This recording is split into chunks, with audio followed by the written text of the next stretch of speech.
So let's measure ejection fraction in this patient, and let's use strain imaging for also measuring ejection fraction. So we go to the automated functional imaging for the left ventricle, and we choose, of course, initially a view we need, so the 4-chamber view. And now we decide that it's the 4-chamber view. We can also take a look and adjust some parameters such as the ROI, where you can see also the strain region of interest. We have to adjust it just a little bit. Overall, it looks quite fine.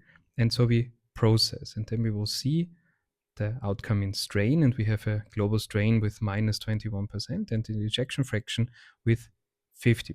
So we can take a specific look on how ejection fraction was traced. You can see here the left ventricle, the medial and the lateral mitral valve annulus, and you can see that the overall tracing of the endocardium works quite nicely, except in the apical regions, because we have hypertrabeculation.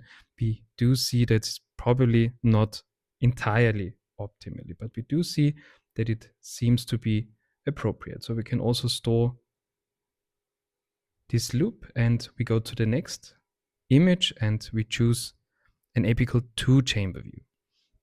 So for the 2-chamber view, we also select the 2-chamber view, and we do see it's actually tracing quite nicely. So you have all the dots where you want to have 80 to 90% of the myocardium, and we go to process, and we see that also the global strain is minus 21.3%, and ejection fraction in the 2-chamber view is 55%. And we can also check out ejection fraction, the endocardial tracing over here quite nicely. We do see also in the apical regions, due to the hypertrabeculation, the tracing is probably not entirely optimally, but we have a biplane measurement of ejection fraction with 52% in this patient.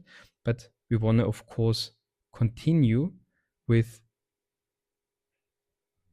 strain imaging. So we need another view. We need an apical long axis view. So we will check out for a nice apical long axis view.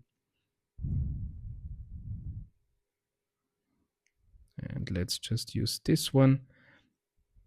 So we do not need the apical long axis for the ejection fraction, but for strain imaging, you can see the tracing also works quite nicely over here. And we process it and get also an apical long axis view.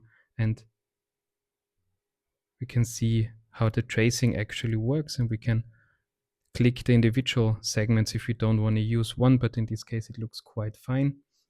We go back to the multiplane imaging, where we do see a global strain of minus 21.1% and the global ejection fraction in the 4-chamber view and the 2-chamber view of 52%.